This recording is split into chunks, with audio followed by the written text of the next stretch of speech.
नमस्कार, जोहार झारखंड। यूट्यूब के इस चैनल में आप सबका स्वागत है और आपसे निवेदन है कि चैनल को सब्सक्राइब करें ताकि आने वाली सारी वीडियो आप तक पहुंचता रहे।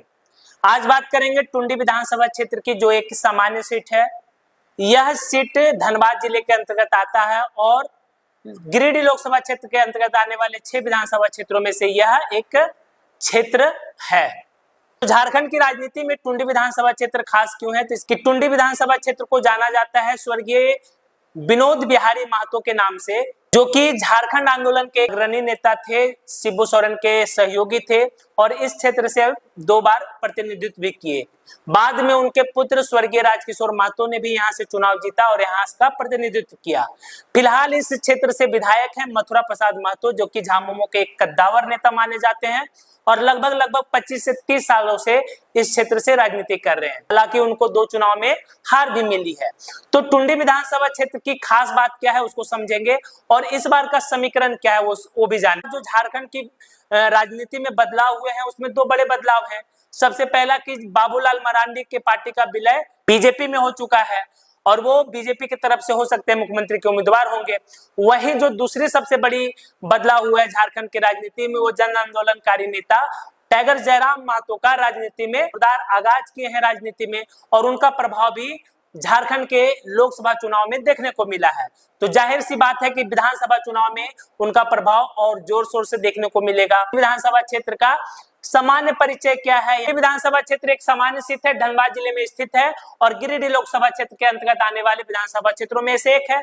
अगर इस क्षेत्र में अनुसूचित जाति की बात करिएगा तो अनुसूचित जाति इस क्षेत्र में 27,649 है, जो कि कुल वोटर्स का लगभग 10% है। वहीं बात करें अनुसूचित जनजाति की तो उनकी आबादी लगभग 46,306 वोटर्स हैं, जो कि कुल वोटर्स का लगभग 17% है। वहीं मुस्लिम वोटर्स की बात करें तो उनकी आबादी भी 45,661 है, जो कि लगभग 16% कुल वोटर्स का है। कुल वोटर्स की बात करिएगा तो पिछले चुनाव के आधार पर यहाँ लगभग 2,80,000 मतदाता हैं, जो कि अपने वोट का उपयोग करते हैं। झारखंड के जाने माने चेहरा स्वर्गीय विनोद बिहारी महतो ने यहाँ का प्रतिनिधित्व किया। उनके पुत्र स्वर्गीय राजकिशोर महतो जी भी ने यहाँ से उनका प्रतिनिधित्व किया। सबा अहमद है, जो कि यहाँ से प्रतिनिधित्व कर चुके हैं और मथुरा प्रसाद महतो हैं, जो लगातार यहाँ से प्रतिनिधित्व कर रहे हैं। 2005 के चुनाव परिणाम की बात करें तो जेएमएम से मथुरा प्रसाद महतो जीते थे, उनको वोट मिला था 52,000।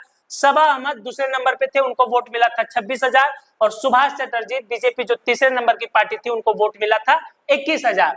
तो यहाँ लगभग 25,000 वोट से जीते थे। वहीं दूसरी बार है 2009 में चुनाव परिणाम की बात करें तो यहाँ से फिर से मथुरा प्रसाद महतो जीते थे, उनको वोट मिला 40,000। सबा अहमद दूसरे स्थान पे थे, उनको वोट मिला 39,869 और मात्र 900 वोट से यहाँ से मथुरा प्रसाद महतो जीते थे। वहीं बीजेपी की बात करें तो प्रदीप कुमार अग्रवाल यहाँ से तीसरे स्थान पे रहे। अगर बात करें 2014 में तो यहाँ से राजकिशोर महतो, स्वर्गीय राजकिशोर महतो चुनाव जीते थे, जो कि वोट मिला था उनको 55,466। दूसरे स्थान पे थे मथुरा प्रसाद महतो, उनको वोट मिला था 54,340। सबा अहमद यहाँ पे भी तीसरे स्थान पे थे जेबीएम के टिकट पर, उनको वोट मिला था 45,000। अगर 2019 की बात करें तो झामुमो के मथुरा प्रसाद को वोट मिला था 72,000 और बीजेपी के विक्रम पांडे, जो कि गिरिडीह के पूर्व सांसद रविंद्र पांडे के बेटे थे, उनको वोट मिला था 46,000। सबा अहमद को 25,000 और राजकिशोर महतो, स्वर्गीय राजकिशोर महतो को वोट मिला था 15,000। और इस चुनाव में मथुरा प्रसाद महतो ने एक शानदार जीत की थी, लगभग 25,000 वोट के अंतर से ये चुनाव जीते थे।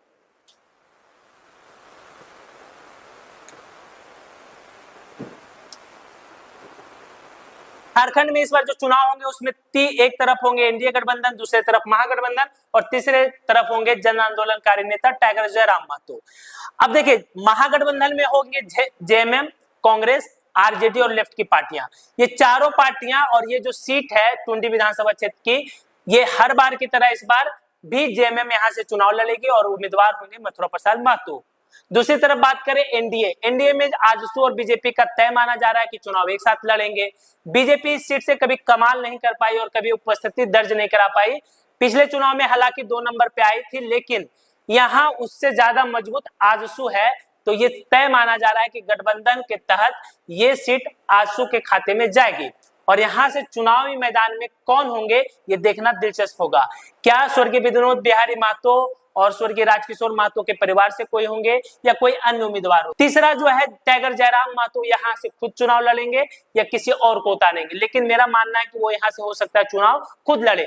तो ये त्रिकोणीय मुकाबले में एक और जो नाम यहाँ का प्रमुख है वो है सबा अहमद। सबा अहमद इस क्षेत्र से प्रतिनिधित्व कर चुके हैं और इस क्षेत्र में उनकी उपस्थिति लगभग 25 से 30 साल से वो भी यहाँ से चुनाव लड़ते आ रहे हैं और उपस्थिति दर्ज कराते आ रहे हैं। टुंडी विधानसभा क्षेत्र की अगर जातीय समीकरण की बात करें तो वो थोड़ा दिलचस्प है। यहाँ जो सबसे बड़ी आबादी है वोटर्स की, वो सबसे बड़ा महतो वोटर्स की है। महतो वोटर्स की संख्या लगभग 75 से 76 हजार है। वहीं दूसरे नंबर पर अनुसूचित जनजाति है जिनकी वोटरों की संख्या 46 हजार के आसपास है।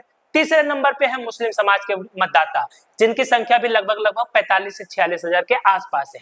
वहीं बात करें वैश्य और सवर्ण मतदाता तो उनकी संख्या भी 25 से 30 हजार के आसपास है। तो ये 4 समीकरण है जो जीत और हार तय करेंगे। हालांकि अन्य में अनुसूचित जाति है, अन्य पिछड़ा वर्ग है, उनकी भी छोटी वोट बैंक्स है, लेकिन ये 4 बड़े वोट बैंक्स है जो कि जीत और हार तय करते हैं। तो अगर एनडीए के पक्ष की बात करें तो एनडीए के पक्ष में अगर आसू को ये सीट जाती है तो आसू के पक्ष में महतो वोटर्स होंगे। वहीं गठबंधन के तहत चुनाव लड़ने का फायदा भी उनको होगा कि बीजेपी के जो कोर वोटर्स है जो हमेशा पार्टी के पक्ष में ही मतदान करते हैं तो वो वोट्स आसू को मिलता जाएगा, तो इससे उनको फायदा होगा। और करीब 25 से 30 हजार वोटर्स ऐसे हैं जो बीजेपी के कोर वोटर्स हैं जो इस क्षेत्र में है, तो वो वोट आसू के पक्ष में जाएगा, तो उनका एक समीकरण बनेगा जो जीत और हार के करीब लेकर जाएगा। वहीं बात करें झामुमो के पक्ष में सबसे बड़ी बात जो जाएगी वो है अनुसूचित जनजाति की एक अच्छा खासा वोट बैंक, क्योंकि पिछले बार बाबूलाल मरांडी थे जो कि अब बीजेपी के हो चुके हैं, तो अनुसूचित जनजाति के जो वोट्स हैं उनमें थोड़ा सा एज झामुमो के पक्ष में मिलेगा। हालांकि बाबूलाल मरांडी के नाम पर कुछ वोट्स बीजेपी को जाएंगे। वहीं महतो वोटर्स की बात करें तो मथुरा प्रसाद महतो यहाँ के कदावर नेता है, तो उनके पक्ष में महतो बिरादरी से वोटर्स जाएंगे। वहीं बात करें मुस्लिम समाज, तो मुस्लिम समाज झामुमो से जब सबा अहमद होते थे तो उनके तरफ ज्यादा झुकाव होता था, लेकिन अब बाबूलाल मरांडी बीजेपी के तरफ है तो अल्पसंख्यक समाज के वोटर्स जो है वो झामुमो और महागठबंधन के पक्ष में ज्यादा जाएंगे। कुछ बिखराव होगा क्योंकि सबा अहमद भी यहाँ से चुनाव लड़ेंगे, हो सकता है ओवैसी की पार्टी से यहाँ से चुनाव लड़े, लेकिन लड़ना तय है। सबसे बड़ी बात जो है वो जयराम महतो की है। जयराम महतो आंदोलनकारी नेता है, खतियान की लड़ाई लड़ रहे हैं, झारखंड के स्थानीय नीति की लड़ाई लड़ रहे हैं, तो उनके पक्ष में किस समाज के लोग खड़े होंगे। किस समाज का मतलब हो गया कि कुछ लोग जो है वो स्थानीय नीति का समर्थन करते हैं, कुछ लोग जो है उसका विरोध करते हैं, तो जो विरोध करते हैं वो जयराम महतो के पक्ष में नहीं जाएंगे। तो एक बात जो अनुमानता लगाया जा सकता है कि जयराम महतो के वोट जयराम महतो को पक्ष में जो जाएंगे वो महागठबंधन का ही वोट होगा, क्योंकि उस आइडियोलॉजी से जो मतदाता है उस आइडियोलॉजी को मानने वाले मतदाता हैं वो फिलहाल झामुमो को वोट करते हैं, महागठबंधन को वोट करते हैं। तो अगर बिखराव होगा तो फिर महागठबंधन और जयराम महतो के बीच में वोटों का बिखराव होगा, दोनों में बंटवारा होगा। तो महतो बिरादरी से आने वाले वोटर्स की पहली पसंद कौन बनता है वही जीत के करीब जाएगा। बाकी आपको क्या लगता है अपनी प्रतिक्रिया कमेंट बॉक्स में जरूर दें।